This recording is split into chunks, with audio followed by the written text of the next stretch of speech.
All right, well, we're going to go ahead and kick this thing off. I am so excited today for this particular webinar. This is one of my favorite topics. Sales and marketing, right? The moon and stars trying to align and all those great things, dogs and cats living together. So it's definitely a fun one.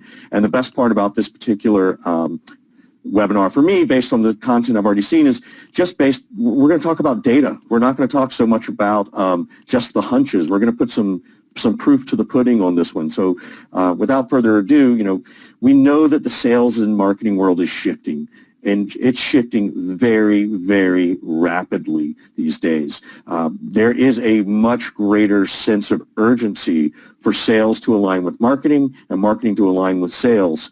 And because of that, I think it's a great time to be talking about this topic specifically.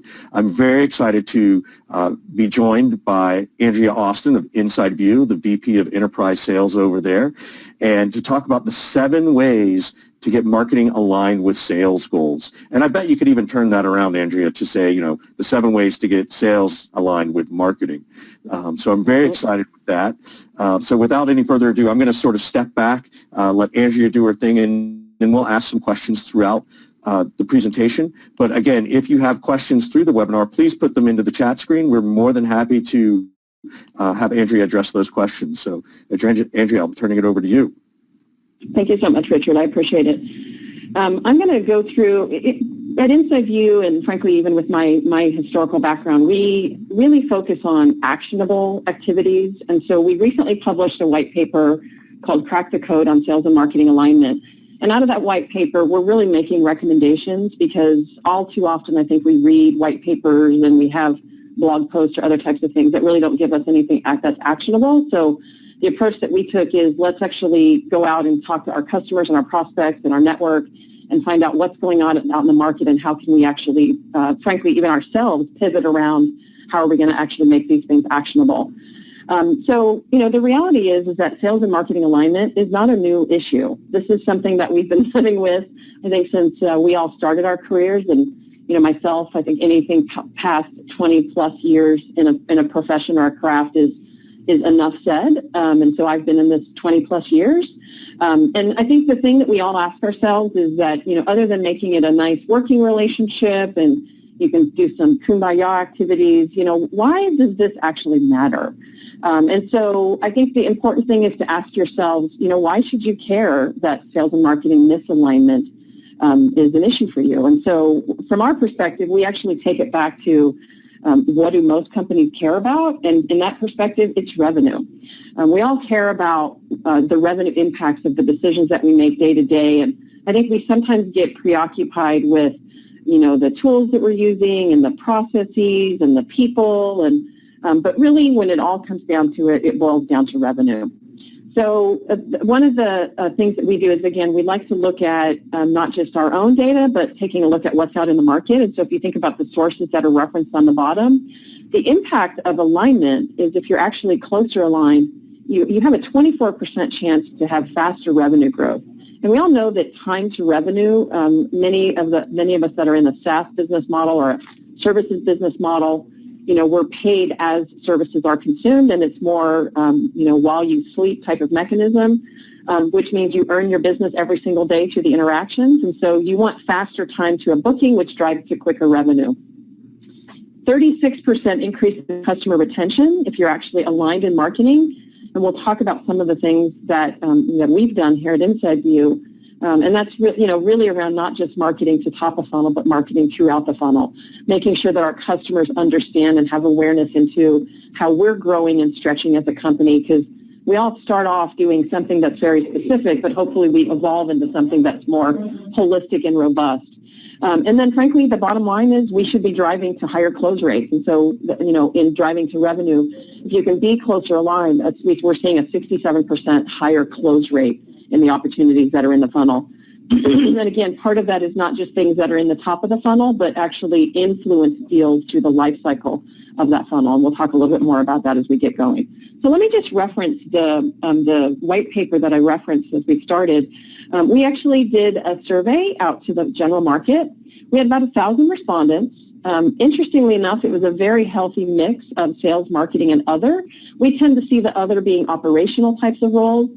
And so, frankly, as a salesperson and owning my craft from a sales perspective, I'm quite happy to see that 50% of my brethren actually responded to the survey. What that tells us is that they're interested in this topic. They can't do it alone anymore. Those days, I think, are pretty much over with all of the ubiquity of technology and processes. We also see a nice, healthy mix of the size of companies. So this is not just geared towards SMB types of organizations or just mid-market or just large enterprises. It's actually a very healthy mix of all of those segments, with definitely the heaviest weighting in the mid-market, which are, frankly, many of the companies that you guys are all going after yourselves. The respondent mix was split evenly across the United States, which is also nice. It was not heavily weighted towards Silicon Valley or the tech corridor in New York. It was really all across the United States, which again gives us a really nice, healthy demographic. The split was about 60% male and about 60% female.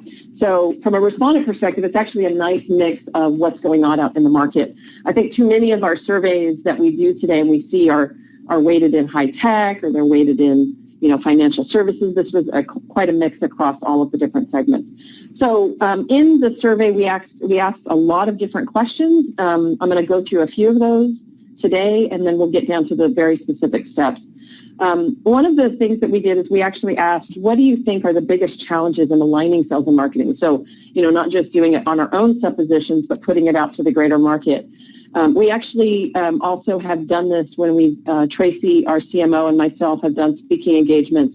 And interesting enough, we'll do polls in the field, and this actually comes out quite similar. So it was really nice to see it in a much larger population. So not surprising that the top one is communication. Processes are broken and flawed. The teams are measured by different metrics. There's just a lack of accurate data on the target accounts.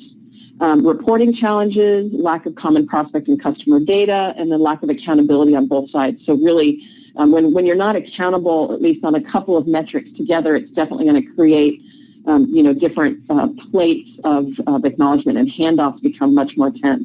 So I think this is a very interesting breakdown. And so we actually spend quite a bit of time, even at InsideView, this aligns even to our own processes.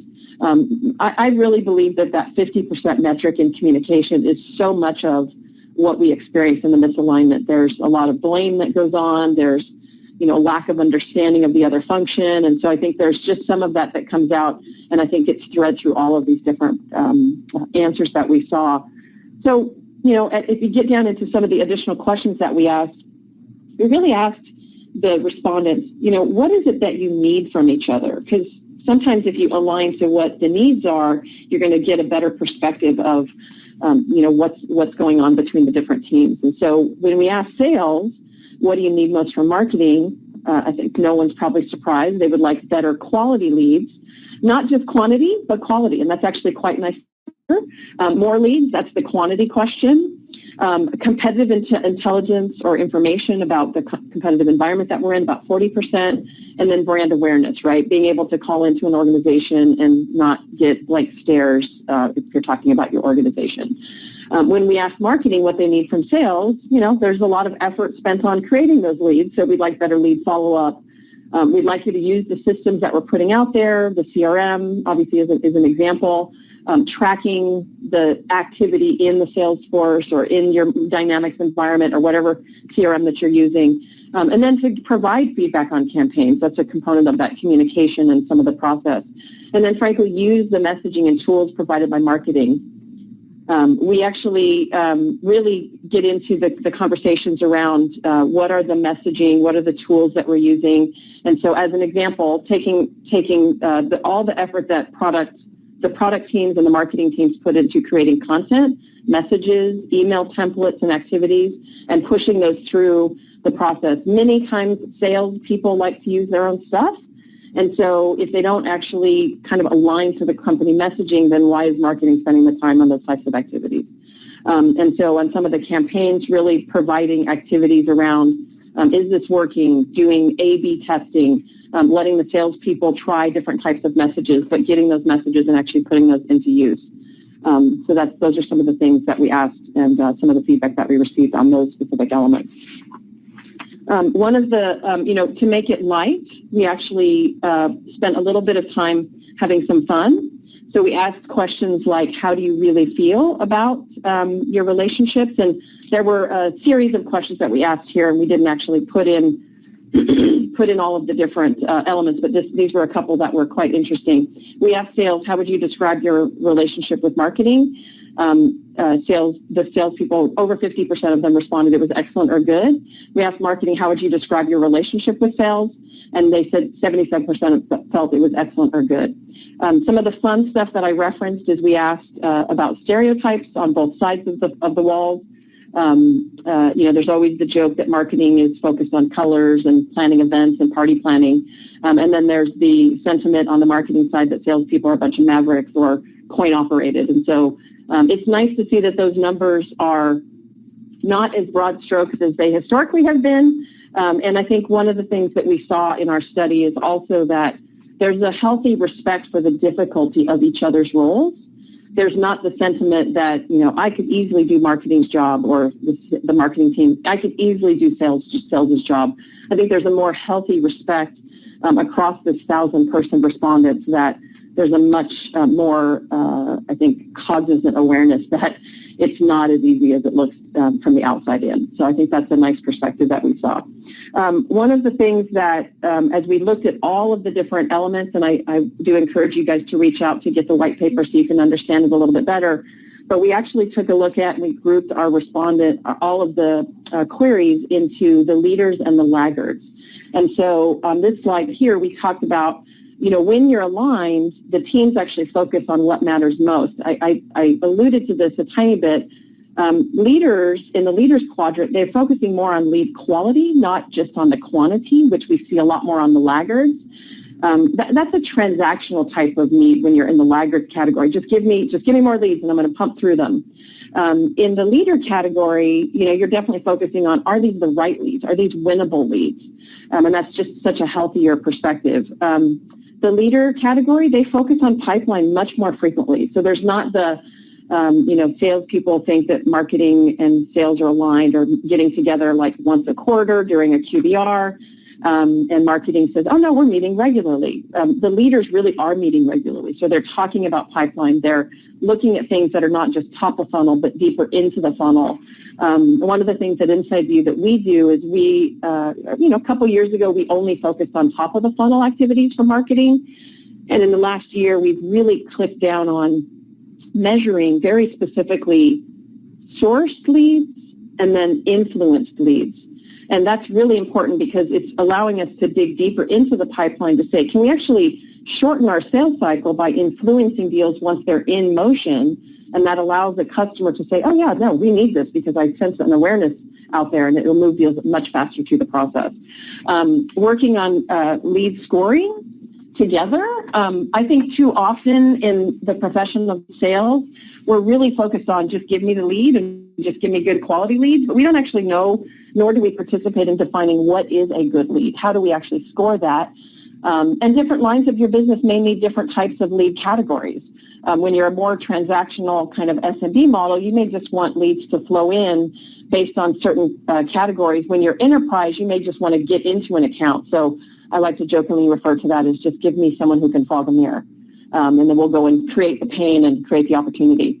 The other element on the leaders category is prioritizing database quality and enrichment, making sure that the data that we're looking at is kind of ubiquitous across sales and marketing. If you're using a sales tool to do research and investigation and be alerted, that's not the same as in marketing. You may have a handoff problem if your data is actually not consistent. And so prioritizing the quality and the enrichment process together is really important. On the laggard side, I mentioned before the quantity. They don't tend to hold marketing accountable for pipeline, so then that's fostering the lack of kind of alignment around that. They will just throw leads over the fence. They tend to focus on MQLs, not sales accepted leads. And that tends to become a really big problem because there's a lot of finger pointing that goes on when you're working on lead scoring in isolation. And then in the laggards, they're definitely saying that their database is a mess. And I think a lot of people in marketing don't really, when they take it back to it's not just marketing, but when the organization doesn't take it back to the numbers, right? If 25% of your database is bad, what is that costing you in terms of your Marketo or your Eloqua size of your database? If you're just housing that bad, dead data that is no longer valuable to you, you're actually paying to store that data. And that's a hard ROI element when you're coming down to actually looking at data. So those are just some of the things that we see in terms of leaders' records. And I think, before I get going on to, our actionable steps, Richard, I don't know if you want to, maybe we can talk about some Q&A and, do some other activities. And I think for that, I'll actually just open up my webcam so we can kind of be a little face-to-face. Yeah, that would be great. Thank you so much. And, the first thing I really want to point out is that it's so refreshing to hear someone in a sales leadership role talking about this alignment. It's really great. And so, thank you to InsideView and Andrea for sort of stepping up and, being a leader just in trying to, push this thought and concept forward. It's not so foreign and it doesn't seem so hard, but it's nice when it's happening. So thank you very much. Couple of questions. Right? I mean, at the end of the day, if we're not getting what we need and we're not taking ownership of participating in the whole process, then the finger pointing doesn't actually get us to the right outcome. So I totally agree. Yeah, no, it makes us feel better when we finger point for about 30 seconds and then we realize that didn't help. But moving forward with some questions, some things that I see in the industry and from what I've heard from other people, and I'd love to get your thoughts on this, is that, marketing is being held slightly different, to a different level of accountability than they maybe have in the past. And I think for some companies, that's easy for a marketing person, like if you're a company like InsideView and you sort of have this bigger ship to steer, you get it. But for other companies or those that are just getting started, it might be a little bit more of a challenge. So what are you seeing, and how do you see this influencing the relationship between sales and marketing now that sales or marketing is now being held to some level of a number, whether it's a number of leads or an actual revenue target? Yeah, so I think the days of when marketing was just responsible for brand awareness, I think those are coming a little bit to a close. It's a lot more about demand generation and how are we creating awareness that leads to a measurable result. And so the measurable result then becomes the catalyst for the discussion. Is it an MQL? Well, an MQL, then you start debating on what's the conversion ratio to a sales accepted lead to an accepted opportunity. And so, I think what we're definitely seeing, and we're talking with a lot of our customers and a lot of our prospects, we're definitely seeing a lot more of the organizations are starting to consider measuring marketing on sales accepted leads. Because if the sales organization is not willing to accept the lead, then why are we actually not understanding what the reason is that they're not going to accept it? And that drives it back to that point I was making is let's understand the lead scoring, right? Let's not worry about the isolation and just take it, sales. Well, I'm not going to take it because it's not actually a qualified lead. So if we actually take a look at how is that measured, there has to be a value of that lead and a value of the process. And so by holding marketing accountable, and it's not to hold accountable, it's really to align them to the sales organization. And sales focuses on accepted pipeline that can then convert. And then at the time, as it's moving down the pipeline, and you can see this is what we did, is marketing said, well, whoa, if I'm going to be held accountable for the pipeline that's accepted, I want to actually help deeper into that pipeline and push it down the line. So let me actually manage also to some influenced pipeline to create awareness and add value deeper into the funnel. So I think that we're seeing that a lot more with our existing customer base. And again, a lot of this, Richard, is driven off of the tools and the processes that are becoming much more aware in the market. And I mean, the marketers are just overwhelmed with technologies today. And so helping them understand take the noise out of it and focus on the things that matter. And really, as I mentioned before, a lot of this just goes back to how is the company measured? The company is measured on revenue. And so what's the lead to revenue that marketing can control? That's pipeline. Okay. So I want to dig down a little bit deeper on that. So one, it sounds like the first thing is that before you even define what an SQL is, sales and marketing need to agree on what their ICP is. What is their ideal customer profile? What is the right vertical? What is the right size company? Who are the people within that company you should be talking to? And that each vertical or each industry or however you define things may have their own unique ICP. Is that a little bit about what you're talking about, trying to align them much sooner? So yeah, ICP is, man, that's a level of maturity that I think is definitely more called for today. I think sometimes the ideal customer profile is created by the founders of the company, right? Yeah. And then it's just kind of taken and run with throughout the organization without kind of a recalibration mutually between sales and marketing on who is that. And then, frankly, as your company matures, the ICP may change. Right? It may evolve. And so by working on it together, I think you actually help define that and then drive it to that measurable outcome, which is going to be pipeline and then revenue. And I'll give a shout out to the customer success team because they're the ones who are going to help you define your ICP too as you get bigger and more mature. Now I had one more question about that. When you were talking about MQLs versus SALs, are you really suggesting that marketing should almost be handing off the leads to sales as if it's a sales accepted lead as opposed to a marketing qualified lead?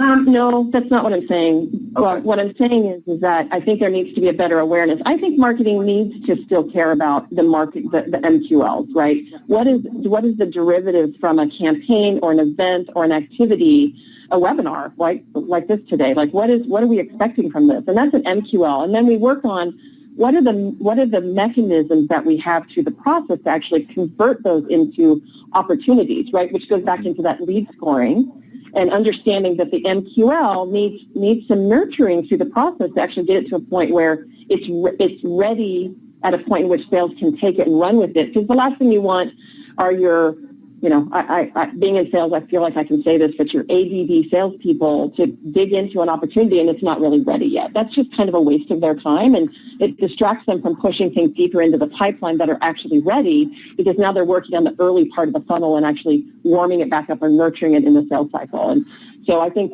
allowing the MQL to actually mature with nurture in the marketing organization until to a point in which it's actually ready to be picked up and accepted by the sales organization.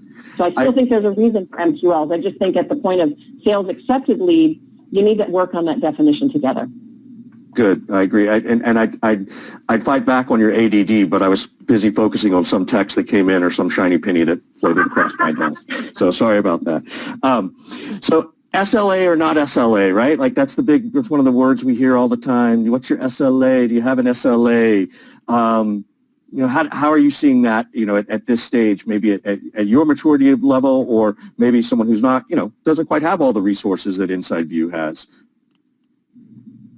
Yeah, so I don't like SLAs personally, and I hear at InsideView we don't manage the SLAs because I think that's a bit of a hard line. It's very it feels a little draconian to us here. Certainly there are guidelines, right? We want a lead to be picked up within 24 to 48 hours. But if you don't, there has to be a consideration that they're at a show or they're on the road or they're in front of a customer or they're doing a big workshop with a client.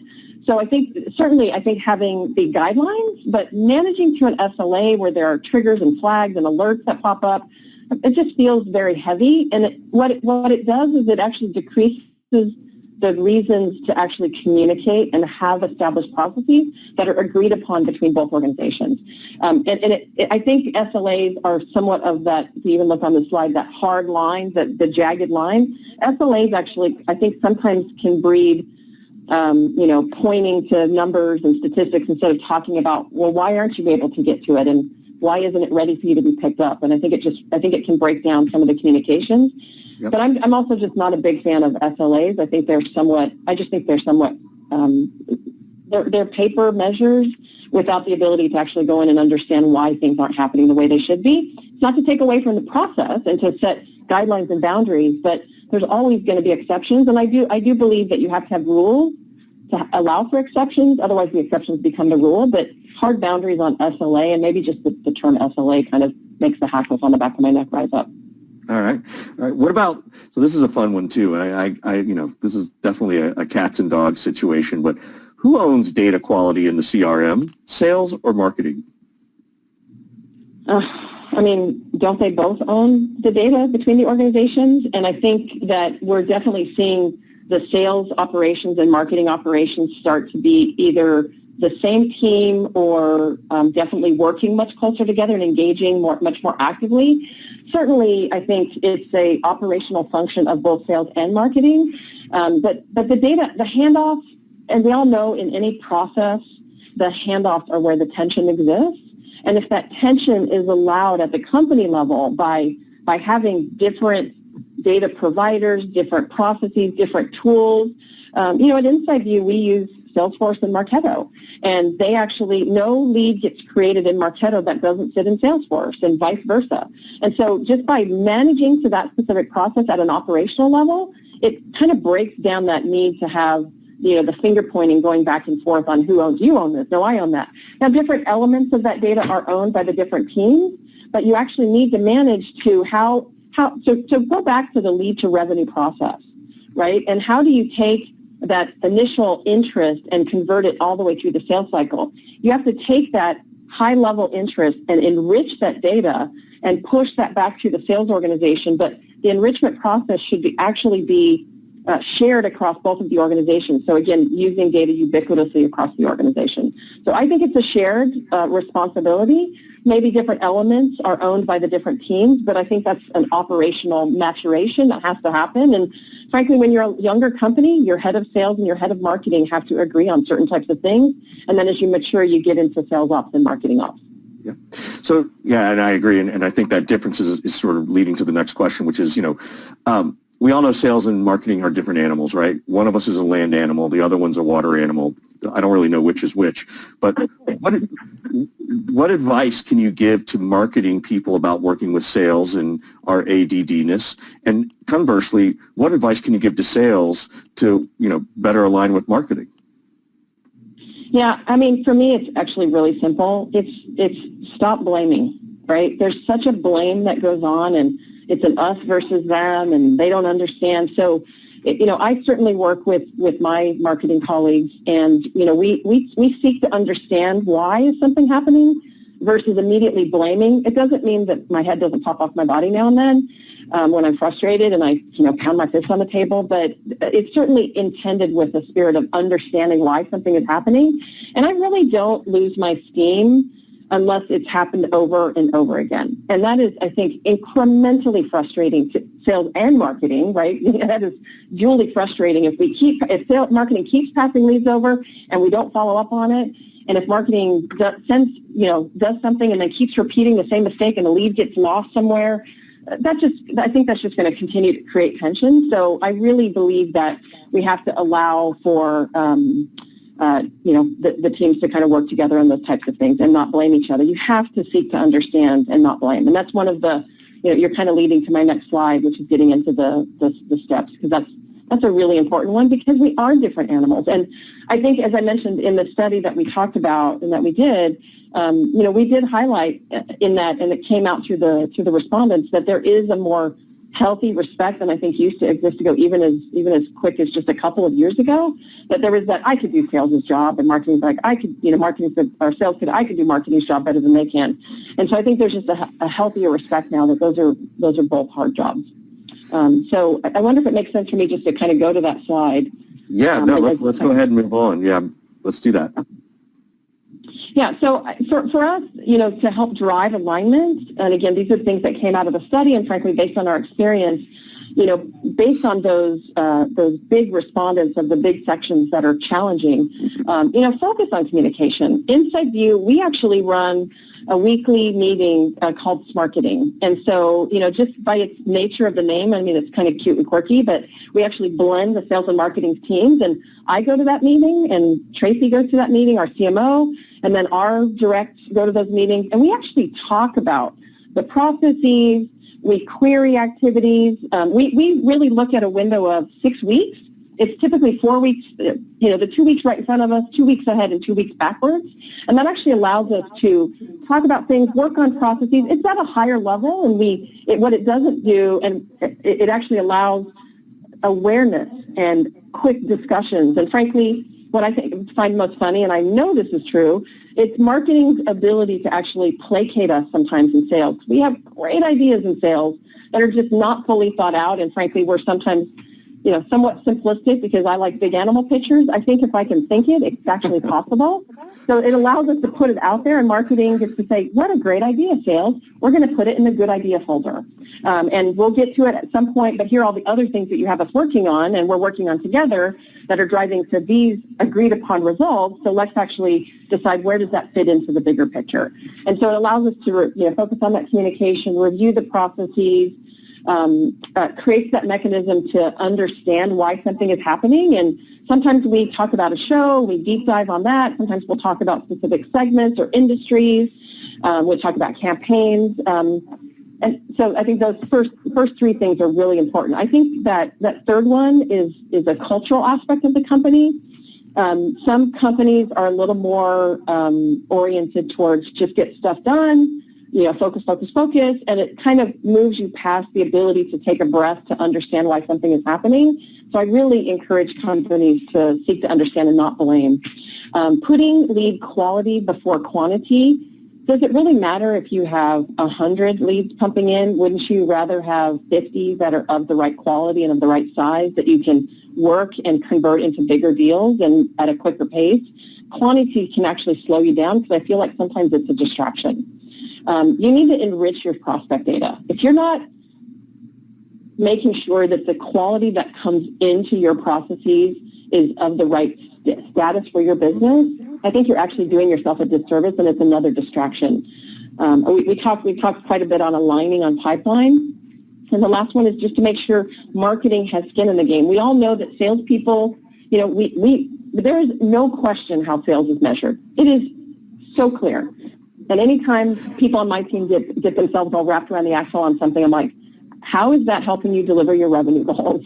It's just so simple. So making sure that marketing has that same level of focus on, and that alignment point to sales is marketing aligned to pipeline, and do they have enough skin in the game that makes the prospect of getting quality leads versus the quantity of leads? Sure. That's great. So, and we're getting close to the end, but I had one more question and this is a fantastic data point for everybody, and I know in a minute we're going to talk about where they can go get this whole report, because this is just the tip of the iceberg stuff. But as you guys went through this and you got this data, is there a story you can share with the rest of us that says, oh, well, once we realized this is what we should be doing better, here's how we actually implemented it, and here's some of the results we saw? Because I think everybody loves theory, but they really want us to hear about the proof in the pudding. Anything you're allowed to share? Yeah, absolutely. I mean, this marketing meeting is something that is so basic, but it originated from I was having my one-on-one with my boss, who happens to be the CEO, and I was moaning and groaning. This was pre the current marketing team being here at InsideView, and I was having a little moment, as I can do now and then, and he just said, well, what are you going to do about it? Like, if you guys aren't talking, you don't, like, we had just launched a campaign. I think you've done something at South by Southwest, and no one knew about it. I was like, wait a minute. My Austin people didn't even know we were at South by Southwest. And he was like, so what are you going to do about it? And I'm like, oh yeah, I can do something about that. So I just created this meeting called Marketing, put an agenda, put a purpose to the meeting, invited the team, and I'll tell you, I think in the beginning, people were a little like, oh my God, we've got to go get prepared, and what are we going to do, and how are we, because, so again, I started off on the mechanism of, guys, this is not to call you to the principal's office. This is to actually talk and create some communication so we actually know what we're doing. So this marketing meeting was really profound for us as an organization, and we've matured around it.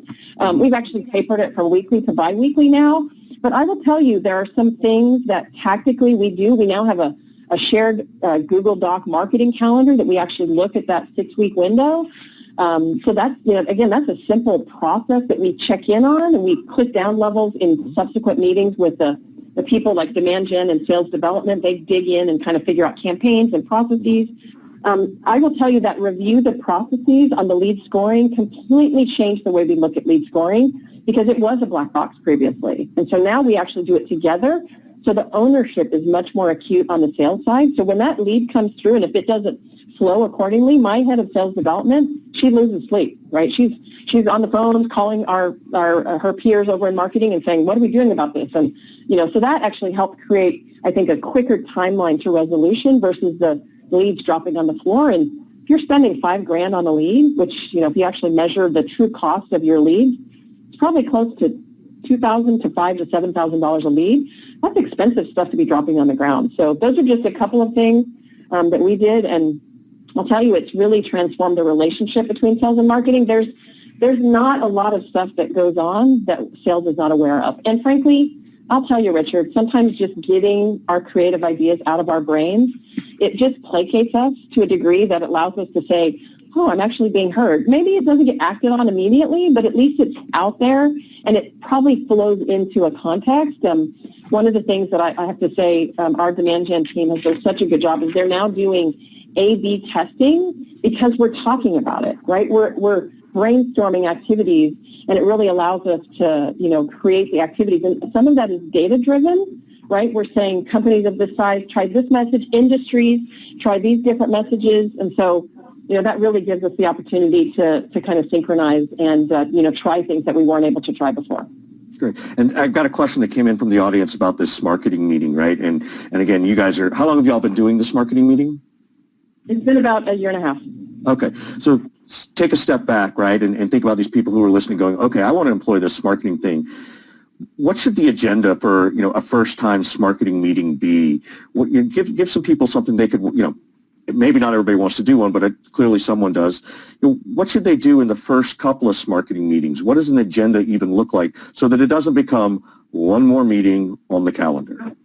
That's exactly right. And I would tell you that was definitely a big fear in the beginning. And I will tell you it has probably reduced hallway chatter, right? The finger pointing, I don't know what marketing's doing, sales isn't following up on our leads, all that noise has really kind of, when we hear it now, we actually kind of focus on it in this marketing meeting. So your first couple of marketing meetings is frankly just figuring out what's in motion, right? What's ahead of you? Looking at the events, the campaigns, the awareness activities. Sometimes I will tell you in the beginning, take a look at leads that didn't convert, right? Really dig into that lead scoring activity and understanding, are we getting value out of the money that we're spending on these activities? And so if you really just look like that, I think the first couple of meetings is looking ahead by about 4 weeks. I don't think you do that. I don't think you can, in the beginning, you're not going to have the 6-week kind of rolling window that we can have because we actually evolved to that. But it's really kind of just putting everything on the table. And it's frankly not even going to happen in the first couple of meetings. It's going to start, people are going to start realizing, oh, that is a marketing activity, right? I'm doing a webinar today, or I'm, putting out a white paper or a blog. Hey, that's all about awareness. And so it's kind of consolidating it. And actually, frankly, a big benefit to marketing is it allows them to cast a bigger shadow because there are a lot of activities that you're doing as a company that aren't actually counted because they're being done a little bit grassroots and kind of out there. And so really kind of focusing on what's ahead of us, right? Mm-hmm. Then you can start to get into, are we doing this the most optimal way? Should we spend our money more wisely? Who should go to this event? Allowing cross-pollination between your different teams, and really start to put the ideas out there of, the creativity. And so I use another example. We actually, in the field here at InsideView, we created, we've done a lot of little tests. So we actually created a data story about kind of the life of a data story. We've actually, since putting that idea into this marketing meeting, we've driven hundreds and hundreds of $1,000s worth of pipeline, and we've won business as a result of that. We actually have a 5-point data fitness test campaign that came out of that we use still to this day, and that was started several, I think it was back in October, November, and that was an idea that came from sales. And marketing was like, oh my gosh, that's fantastic. And so they put their muscle behind the idea, and it actually is now a joint-owned activity. We both feel fantastic responsibility and happiness that it's actually making results for the company. So I think that's an example of how to start in this marketing meeting. That's awesome. I think you've got a series of about 3 blog posts you could probably pull out of these last 2 questions. I'm sure people would love, yes, this is what we need. But with that, I want to be conscious of time for everybody, and obviously we want to let everybody know where they can actually get this report. Again, it's 7 ways to get marketing aligned with your sales goals. So, where can people go to get this? Yeah, so I would definitely suggest that people can can tweet me a request for that specifically, they can actually send a note to InsideView, and we can get that routed throughout our process. We can actually even send it into our marketing team. So, okay. Yeah. Great. And I also think, if I understand correctly, it's going to be coming as a follow-up to this, to everybody who signed up for it, if I'm not mistaken. Is that right? Yeah, that's right. Anyone who registered and then people who attended today are going to be getting a copy of it. That's right. I think people are eager for that. Well, thank you so much, Andrea. We so appreciate it. This is the reason we have Sales Hacker Community, is to be able to bring these great ideas and great people like yourself and InsideView and organizations such as yourself to just share your experiences with us. And we are so humbly and truly appreciative of your time today, because we know you got about 1,000 other things to do just like everyone else. So thank you for giving us some of your time today. Absolutely. It's a topic I'm certainly passionate about. And one thing I would just say in our wrap-up, Tracy Eiler and myself, our CMO, we are actually writing a book right now, and it's on this very topic. So we'll be publishing in October, and I would encourage people to, tweet either of us with their own specific ideas and examples, and, we'd be happy to even feature you in the book if you're interested in kind of sharing a best practice that you have, because by no means do we have all the experience, even though both of us have 20 plus years of experience in our craft. So, what's your Twitter? Just why don't we give it a shout out to your Twitter so people can get in touch with you today? It's right here on the screen. It's super inventive. It's my 8 Austin and my zip code 94965. So nice. It's created way too long ago to change it now. So I would have been more inventive. I have the same. Awesome. Well, thank you again so much. And thanks also to the team behind you who helped put these slides together and build this report, because I know it was done as a team effort from InsideView. That's right. That's right. My buddy over in Demand Gen, Christine Webb, is fantastic. So. Awesome. Awesome. All right. Well, y'all have a great rest of the day. Thank you, everybody, for attending. We really appreciate it. Thanks.